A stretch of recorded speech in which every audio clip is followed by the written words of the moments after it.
所以今天呢，这支影片呢就要告诉大家，我在浪费了这么多时间、心力、体力跟金钱学习之后，我所学到的最重要的事。然后这个是现代的这个网络行销呢非常重要的概念，但是很多人呢却不是很知道这个原理，以及呢3个我们最常见的经营网络行销的误区。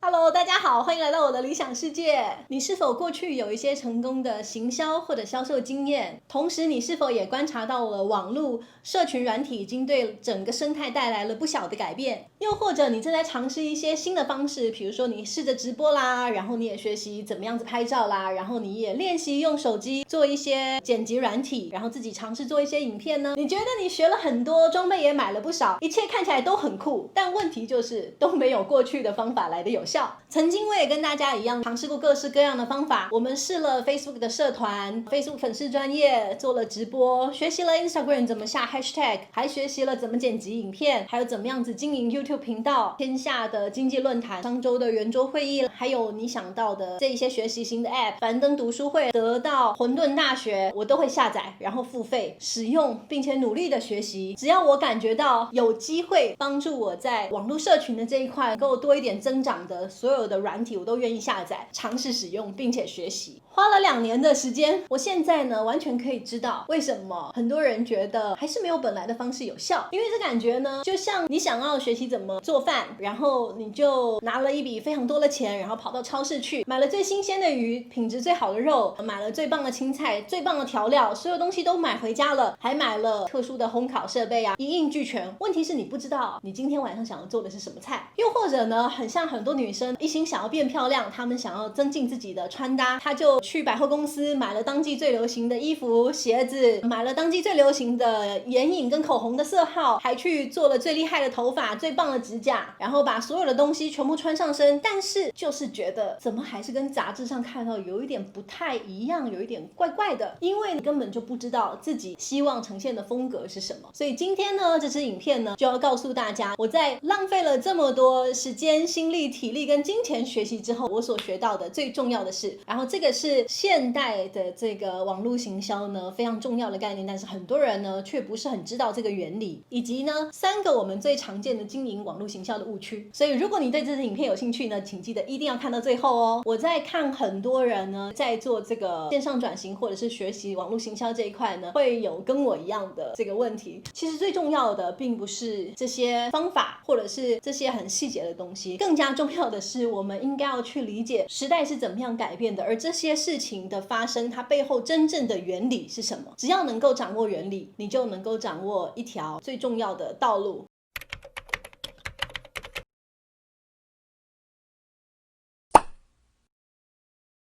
第一个我们很常见的社群行销的人呢，很常见的误区就是因为他们还在做过去乱枪打鸟的狩猎式行为，而没有所谓的精准行销的概念。好，你思考一下哦，过去的人呢，他们想要买东西呢，大部分是比如说他介绍了一个广告，或者是你去商场的时候呢，就是逛街的时候看到，然后有人跟你介绍，你才知道说哦有这个东西，然后你去思考说我有没有需要这个东西。但现在的这个消费者呢，他们买东西的过程不是这样子，可能先想要自己有某一种困扰，比如说他可能有这个长皱纹的困扰，或者是他可能有眼睛酸涩的困扰，所以他就上网去搜寻了一下这个困扰要怎么样子处理跟解决，他就得到很多很多各式各样的方法。对，有些可能会教他说怎么做一些眼球的运动啊，然后有些可能会推荐他一些吃的保健品啊，有些可能会推荐他一些眼药水啦，然后他再依照自己的这个需要去找到对应的方法，然后再决定他要买什么产品。如果你够聪明的话呢，你就不会使用像过去那样子的广告方式，而你会懂得在消费者在搜寻的这个过程当中呢，去创作跟产生一些对他们有帮助的内容，让他能够在他搜寻的这个过程当中呢，就能找到你，进而对你建立某一种信任感，还有就是你的这个比较专业的印象。等到他在决定的阶段的时候呢，你就能够大力的向他推荐你的产品。像过去那样子呢，是比较接近广告的这个方式，我们把它叫做 outbound marketing。在现在的时代呢，因为大家都可以很轻易的搜寻到自己想要的资讯，所以当你一直用广告式的方式，一直不断的轰炸别人产品资讯的时候候呢，别人很容易产生某一种厌烦跟厌倦的感觉。这也是为什么现在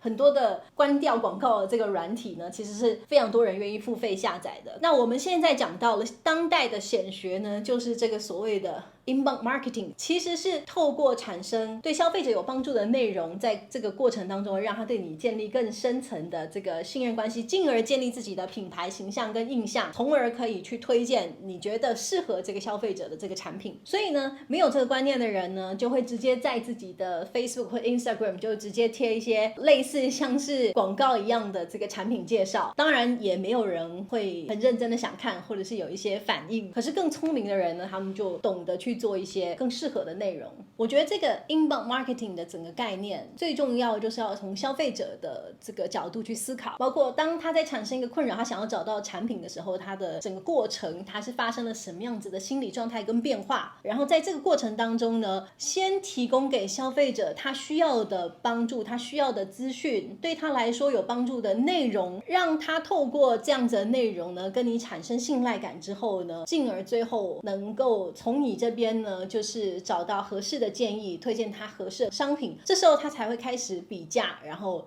进到这个决定购买的这个阶段。一旦消费者进入到这样子的阶段的时候呢，你才能够放心的去推荐他的产品。在那之前呢，如果你就过早的开始推销产品呢，那你就回到了前面的我们讲的这种 outbound marketing， 这所谓的广告式行销的这种状态底下。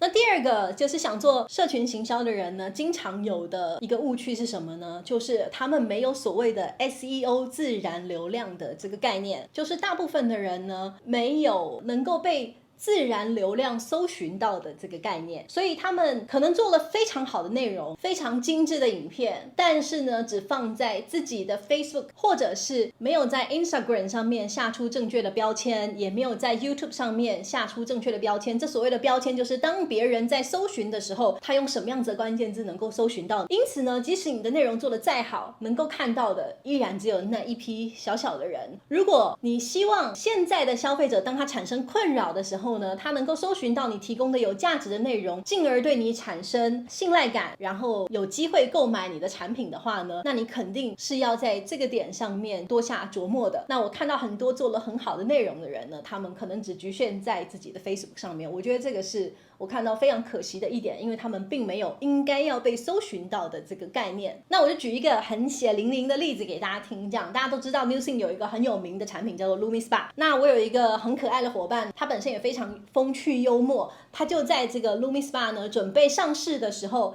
他做了一个非常酷的影片。然后这个影片呢，就是因为非常的有趣又好笑，所以得到了非常多的点击率，但是他只有把它放在自己的 Facebook 上面。但是即使在这样的情况底下呢，依然有1万多个人看过。但是并不是在当一个人他有这个困扰，他想要搜寻这个产品的时候呢，就是能够被搜寻到的地方，相对我觉得就错失了很多机会，很可惜。但是像我们另外一位伙伴呢，他就非常聪明的把同样的产品介绍呢放到了 YouTube 上面，然后并且也下了良好的标签，所以你不管搜寻 New Skin， 搜寻 Lumi Spa， 搜寻洗脸机，很多你都可以找到它的这个影片。因此呢，它的流量呢就有很明显的这个差异。最重要的是，当别人是因为这一些关键字而搜寻到它的时候，表示搜寻的人可能本身对这个产品有意向，或者是有急需被改善的这个困扰。因此呢，就是在这个转换率上面，也就是说成功购买产品的这个结果呢，也会有很大的差异。那这就是2个非常血淋淋的例子。到这里你了解自然流量的重要性了吗？而且呢，如果你放在脸书，只有它贴出来的那一段时间有曝光率，可是如果你把它贴在 YouTube， 并且让别人可以搜寻到你的时候呢，即使这支影片过了非常久，依然还是会有人透过你产生的这样子的内容搜寻到你，而进而可能跟你买产品。这个就是有没有 SEO 自然搜寻流量的差别。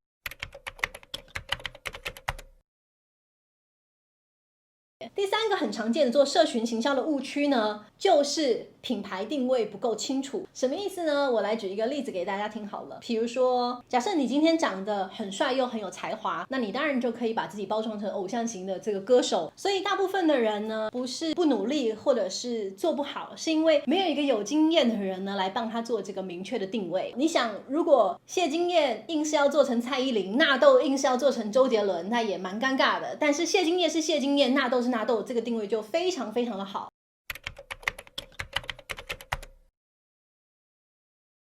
但是今天提到的这3个误区呢，其实我们都只是点到为止而已。其实它内容还有很多可以展开的部分。那如果你对这个内容有兴趣的，你对哪一个部分内容有兴趣，你可以在下方留言告诉我，我就可以为大家呢再做一集更深入的这个相关的探讨。第4个误区呢，就是很多人常常不懂得去维持自己的公正性。就比如说像我们公司呢，就有好几百种产品，那很多人呢常常都会每一种产品都说它非常好，也许你可能是真心这么觉得的，但是呢，如果你常常这样子的话呢，只会让自己失去了某一种公正性。那你还不如主打几个你特别专精的，那你也可以指出某一些你觉得虽然好用，但是有某一些短处的这个产品。我觉得这个东西呢，就是维持自己的公正性呢，其实是可以让这个消费者呢对你的品牌呢有更多的这个信任。这个情况其实是非常常见的，就像是我自己的家人呢，我推荐我爸营养食品，那他也会说，哦，你当然是说他很好啦，但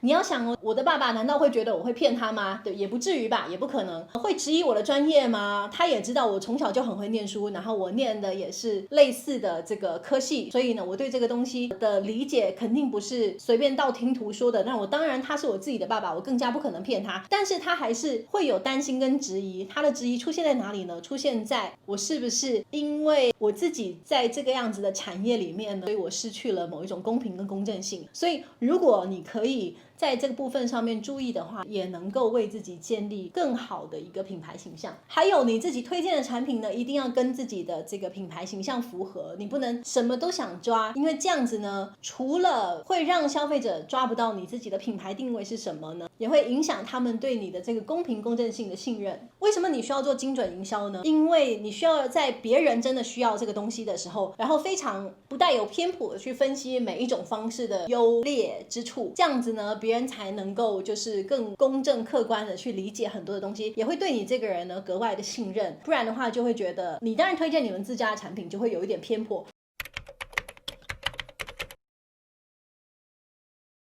那以上呢就是今天的一些主要的重点。那我觉得原则上呢不变的是，就是要以消费者的角度为思考，然后去理解他的需求，他在这过程当中可能会有的感受，还有他会有的疑虑。你要让消费者感受到你是以他的需求，而不是以你自己的业绩跟你自己的需要为主要的考量。一旦消费者跟我们能够建立这样子的信任关系呢，那我觉得这个价值交付之后的这个回购率呢，肯定也会大大的提升。